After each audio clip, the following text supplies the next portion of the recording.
এই কাপুরুষ, এতই যখন বাক স্বাধীনতার দরকার, তো হিন্দুদের দেবদেবী নিয়ে কটূক্তি করার সাহস কেন দেখাস না?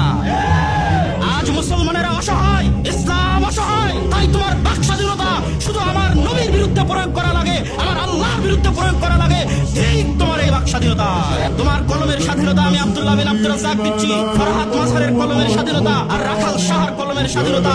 সাহস থাকলে নরেন্দ্র মোদীর বিরুদ্ধে এরকম কটূক্তি করো দেখি, ডক্টর ইউনূসের বিরুদ্ধে এরকম কটূক্তি করো দেখি।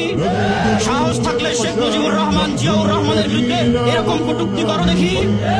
কিন্তু তাদের বিরুদ্ধে কটূক্তি করার সময় তোমার স্বাধীনতা থাকে না।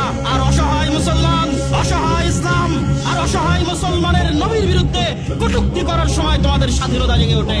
এই যে যাদের নাম উচ্চারণ করলাম, যাদের বিরুদ্ধে কটূক্তি করতে তোমাদের বুক কাঁপবে, এরকম হাজারো লাখো কোটি শাসককে আমরা আল্লাহর নবীর সম্মানের বিনিময়ে আমাদের পায়ের জুতার সমানও মূল্য দিতে দ্বিধাবোধ করি না।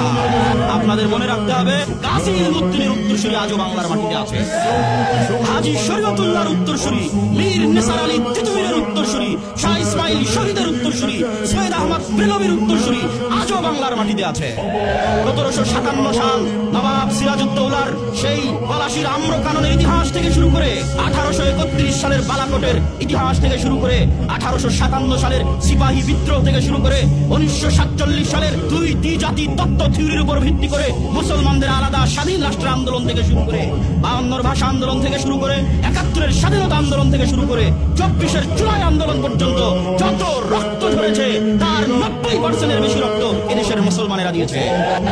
মুসলমানদের রক্তের উপর যে দেশ তৈরি হয়েছে, মুসলমানদের রক্তের উপর যে দেশ স্বাধীন হয়েছে, মুসলমানদের রক্তের উপর যে গতিতে তোমরা গেছো, ওই গতিতে বসে তোমরা মুসলমানদের নবীর নামে কটূক্তি করবে আর মুসলমানরা সেটি সহ্য করবে, এটি হবে না।